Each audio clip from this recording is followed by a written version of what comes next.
Shalom peuple de Dieu, c'est le prophète Fatou Tshisekedi. J'ai plusieurs visions. D'abord, mon esprit quitte la RDC pour aller en Europe, précisément à l'Ukraine. Dieu m'a dit que le sort de Vladimir Poutine serait comme le roi d'Assur. Il faut lire Ésaïe 10. L'Éternel dit que Vladimir Poutine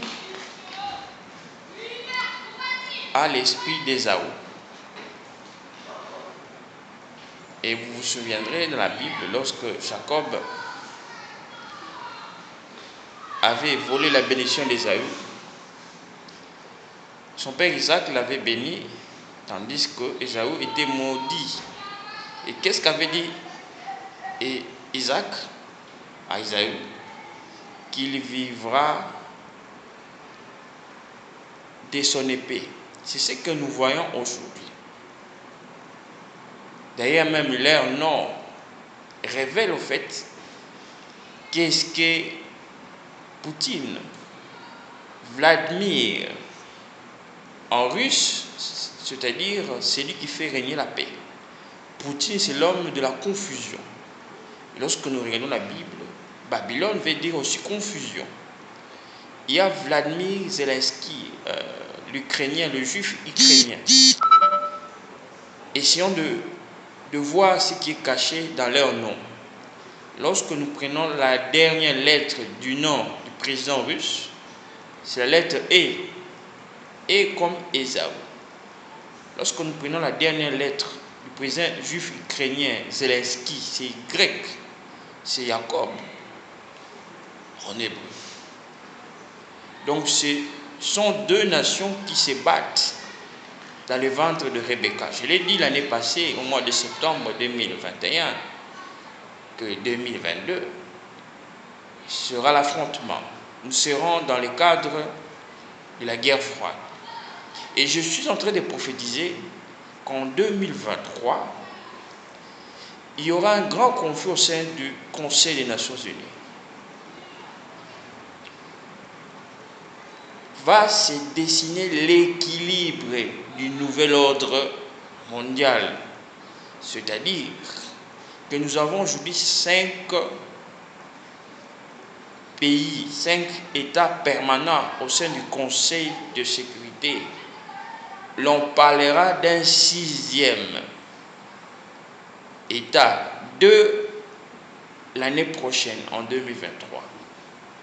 Donc vous voyez déjà que le monde est en train d'atteindre vers le temps de la fin. Il y aura un 6e État.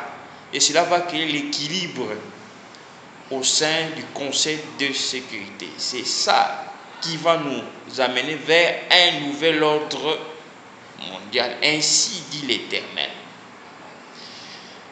La deuxième vision concerne la République démocratique du Congo. J'ai eu 2 visions. J'ai vu Kabila et le président Félix Tshisekedi. Kabila a fait 2 mouvements, ainsi que le président Félix Tshisekedi, 2 mouvements. Donc, le premier, c'est-à-dire Kabila, il avait hésité de marcher parce que devant lui, il y avait le drapeau de la RDC qui était dressé comme un tapis. Finalement, dans le deuxième mouvement, Kabila a marché sur le drapeau de la RDC et il est parti. Puis je vis le président Félix qui, devant lui, il y avait ce drapeau-là, mais il n'a pas voulu marcher sur ce drapeau. À un moment donné, il y a eu une foule. Lui, il s'est placé au centre. Tout d'un coup, il avait un parapluie et il est passé au milieu de la foule. C'est-à-dire que